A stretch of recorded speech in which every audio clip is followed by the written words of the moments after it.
I watched The Umbrellas of Cherbourg. Umbrellas of Cherbourg, 1964 French musical directed by the legendary Jaques Demy and starring, now I'm going to have to read this off the box because I can't read his name, Nino Castelnuovo? Nah, rubbish. Anyway, the guy that plays Guy in the story, that's him. And Catherine Deneuve, famously Catherine Deneuve, is in this film, who plays a character called Geneviève. And Catherine Deneuve is one of the most famous actresses in all of French cinema, one of the most famous actresses of the 20th century in many ways. She played Louis Buñuel's Belle de Jour, which is one of the best French films of all time. Umbrellas of Cherbourg is a through-sung musical, which means that every single line of dialogue is sung, which for me takes a little bit of time to get used to when I first start watching a sung-through musical. First 5 minutes I'm always kind of cringing because it's really difficult for me to get into that place where I can just accept it. But once you acclimatise yourself to the fact that the whole thing is going to be sung through, it's fine. And within minutes this had captured me, and once I'd become used to that, I really did fall in love with this film. One of the biggest things about The Umbrellas of Cherbourg is the production design and the cinematography. It's so vibrant and colourful. Every single frame there is a colour that really pops. There's such a vibrancy to everything, and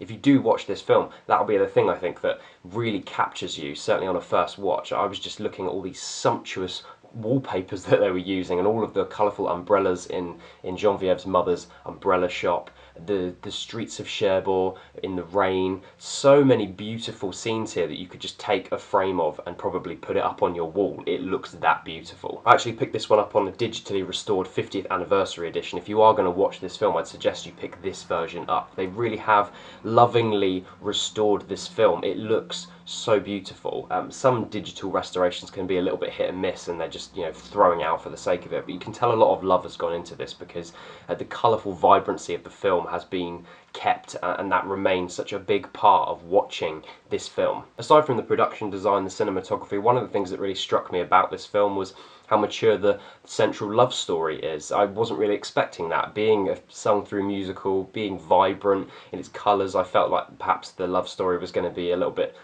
too sentimental perhaps, but it really wasn't. It took a surprisingly mature approach, certainly towards the latter half of the narrative. I'm not going to give away what happens at the ending because I hope some of you will go and watch this film, but I was pleasantly surprised and it really elevated the film for me. I was very much enjoying the film anyway, but when that ending came, it just elevated it so much more for me because I thought that's a really thoughtful way of ending this film, and it added a real poignance to everything that had gone before it. I watched this film on a Saturday afternoon in bed with a coffee, and I can think of no better place to watch a film like this. It's a really wonderful sung-through French musical. If you like musicals, you should absolutely watch this film. If you have an interest in French cinema, you should obviously watch it too. And if you have interest in neither, you should still go watch it because it's a really good film. I highly recommend it.